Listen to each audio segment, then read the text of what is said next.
আসসালামু আলাইকুম রহমতুল্লাহি ওবরকাতুহু। সম্মানিত দর্শক, বাংলাদেশে যে জুলাই আগস্ট বিপ্লব হলো, এই বিপ্লব পরবর্তীতে ছাত্র এবং জনতা এই নামটি যে কোনো কারণে আলোচনার একেবারে শীর্ষ পর্যায়ে চলে আসছে। ছাত্রদের বিভিন্ন কর্মকাণ্ড এবং তার সঙ্গে সঙ্গে জনতা নামধারী বিভিন্ন মানুষের বিভিন্ন কর্মকাণ্ড পুরো বাংলাদেশকে রীতিমতো এক ধরনের অস্থিরতার মধ্যে ফেলে দিয়েছে। এই বাংলায় এই 2025 সনে কিংবা 2024 সনের জুলাই আগস্টের পর যা কিছু হয়েছে, এমন দুঃস্বপ্ন আমরা কখনোই দেখিনি। কিন্তু আশান্বিত হওয়ার মতো, স্বপ্ন দেখার মতো, নির্ভর করার মতো আসলে তেমন কোনো ঘটনা জনগণ এখন পর্যন্ত দেখতে পারেনি। এরই মধ্যে একের পর এক লঙ্কাকাণ্ড ঘটে যাচ্ছে। ছাত্র জনতার নামে মব জাস্টিস, ছাত্র জনতার নামে চাঁদাবাজি। এরপর এই মব জাস্টিস এবং চাঁদাবাজির কারণে পুরো দেশের আইন শৃঙ্খলা এবং সরকারের যে চেইন অফ কমান্ড, এটা রীতিমতো ভেঙে পড়েছে। সরকারের যে সকল দায়িত্বপ্রাপ্ত কর্তা ব্যক্তি রয়েছেন, তাদের কথা এবং কর্মে কোনো রকম ধারাবাহিকতা নেই। ফলে যাদের প্রতি দীর্ঘদিন মানুষের প্রেম ছিল, ভালোবাসা ছিল, আবেগ ছিল, উচ্ছ্বাস ছিল, প্রায় সবই ফানুসে পরিণত হয়েছে। কি উপদেষ্টা, কি প্রধান উপদেষ্টা, জনগণের বিশ্বাস কিংবা আস্থার যে জায়গাগুলো, সেই জায়গাগুলোতে তারা এখন আর নেই। এরই মধ্যে নির্বাচন নিয়ে বিতর্ক হচ্ছে। স্থানীয় নির্বাচন আগে নাকি জাতীয় নির্বাচন আগে? তারপর পৌরসভার যে কাউন্সিলর, তাদেরকে প্রশাসক রূপে নিয়োগ দেওয়ার জন্য 50 লাখ টাকার যে পার ক্যাপিটা বা প্রতি মাথা প্রতি 50 লাখ টাকার ঘুষ, এটা এখন টক অফ দ্য কান্ট্রি। এর বাইরে ওয়াসাতে নিয়োগ হয়েছে এবং অন্যান্য সরকারি অফিসগুলোতে যে নিয়োগ হয়েছে, সেখানে নিয়োগের নামে যে দুর্নীতি, সেই দুর্নীতির পরিমাণ হাজার হাজার কোটি টাকা ছাড়িয়ে গেছে।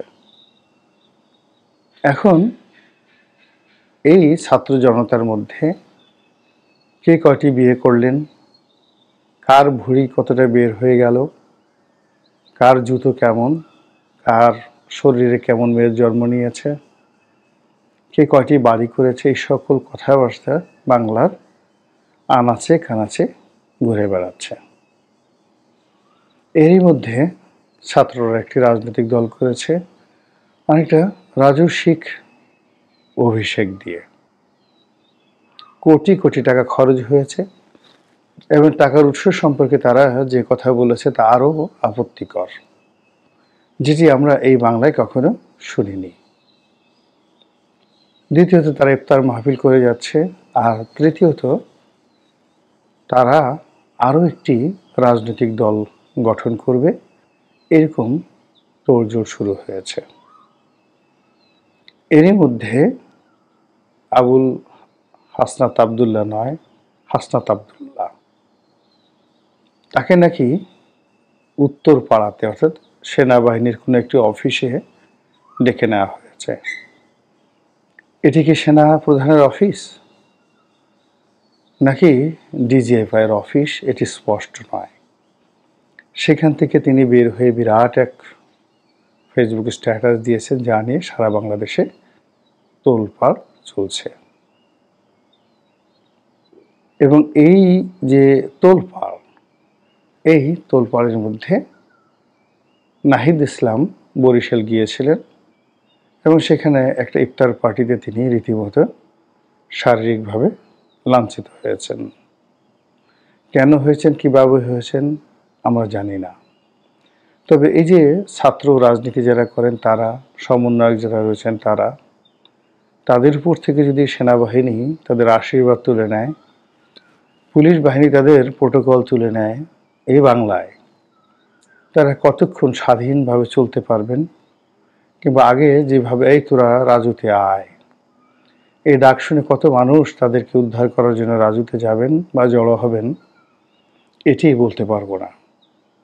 কিন্তু ইতিমধ্যে যে বিরোধগুলো দেখা দিয়েছে সেটি হলো, প্রথম দিকে দেশের বড় বড় রাজনৈতিক দলগুলোর মধ্যে বিশেষ করে বিএনপি এই ছাত্রদেরকে বা ছাত্রদের রাজনৈতিক দলকে তুচ্ছ এবং তাচ্ছিল্য করেছে।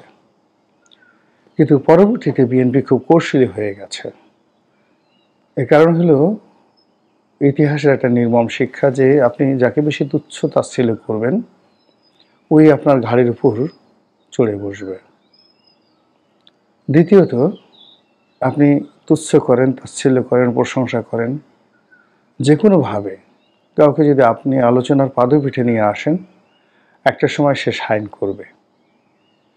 এই জন্য বিএনপি তাদের সেই তুচ্ছ তাচ্ছিল্য বাদ দিয়ে বরং এদের সঙ্গে একত্র চলার যে নীতি গ্রহণ করেছে, তাতে এই ছাত্রদের রাজনৈতিক দলের যে সর্বনাশ এটি শুরু হয়ে গেছে। যেমন ধরুন মির্জা ফখরুল কিংবা সালাউদ্দিন সাহেব কিংবা মির্জা আব্বাস, তো তাদের পাশে যখন সার্জিস, হাসনাত আবদুল্লাহ, মাহফুজ কিংবা নাহিদ ওনারা বসেন, যান, দাঁড়ান, এটি ওই যে সমাজ যারা দেখে বা পরবর্তীতে যেগুলো মিডিয়াতে আসে, মুহূর্তের মধ্যে ওখানে একটা শ্রেণী বিন্যাস হয়ে যায়। নেতা এমন হবেন যাকে দেখলেই মনে হবে নেতা। নেতা এমন হবে যাকে দেখলেই সব মানুষের মধ্যে একটা সম্ভ্রম এবং মর্যাদা বোধ চলে আসবে। তো বিএনপি নেতাদের পাশে যখন তারা দাঁড়ান, এই জিনিসটি মানে ছাত্রদলের একজন কর্মীদের যে মান মর্যাদা, তাদের যে আয়বব, তাদের যে ওজন, এই জায়গাটিও নতুন রাজনৈতিক দলগুলোর যারা নেতৃবৃন্দ তারা পাবলিক প্লেসে পাচ্ছেন না। তো বিএনপি রীতিমতো এদেরকে খেলে দিচ্ছে। দ্বিতীয় যেই কাজটি, এটা বিএনপি করছে না অন্য দল করছে এটা বলতে পারবো না। এর কারণ হলো বাংলাদেশের মানুষের একটা বদ্ধমূল ধারণা যে এই ছাত্র এবং জনতা এর পেছনে মাস্টার মাইন্ড হিসেবে জামাত কাজ করেছে। যারা এখানে আছেন তারা হয় শিবিরের সরাসরি কর্মী অথবা শিবিরের গুপ্ত কর্মী। কাজেই এদেরকে আর সামনে এগুতে দেওয়া যাবে না। এক্ষেত্রে জামাত শিবিরের যে B team, C team, D team, অন্যান্য ছোট ছোট রাজনৈতিক দল যাদেরকে তারা লালন পালন করেছে, আপনি তাদের মুখের দাড়ি, খোঁচা খোঁচা দাড়ি কিংবা তাদের পোশাক আশাক, কথাবার্তা, এগুলো সব দেখলেই বুঝতে পারবেন যে অনেকটা আমাদের বাংলাদেশে যেটা সব দরগায় যারা বাতি জ্বালায় কিংবা মেয়েদের ক্ষেত্রে যেটিকে সবাই গালি দিয়ে বলেন 12 ভাতারি। তা আমাদের এই প্রেস ক্লাবের সামনে 12 ভাতারি প্রকৃতির ছোট ছোট রাজনৈতিক দল রয়েছে, যারা জামাতের কাছ থেকে কখনো, বিএনপির কাছ থেকে কখনো, আওয়ামী লীগ কিংবা ডিজিএফের কাছ থেকে টাকা নিয়ে তারা তাদের রাজনৈতিক কর্মকাণ্ড চালাচ্ছে। তো এই 12 ভাতারির দলগুলো ভীষণ রকম খেপে গিয়েছে।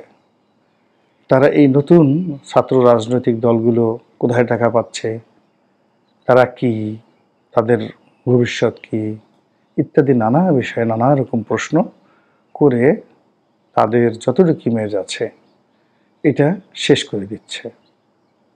এবং এখন পর্যন্ত এগুলো সব বাকযুদ্ধ চলছে এবং এই বাকযুদ্ধ খুব দ্রুত মারামারি, হানাহানি, অন্তর্দ্বন্দ্ব এবং সংঘাত এই দিকে মোড় নেবে, তাতে কোনো রকম সন্দেহ নেই।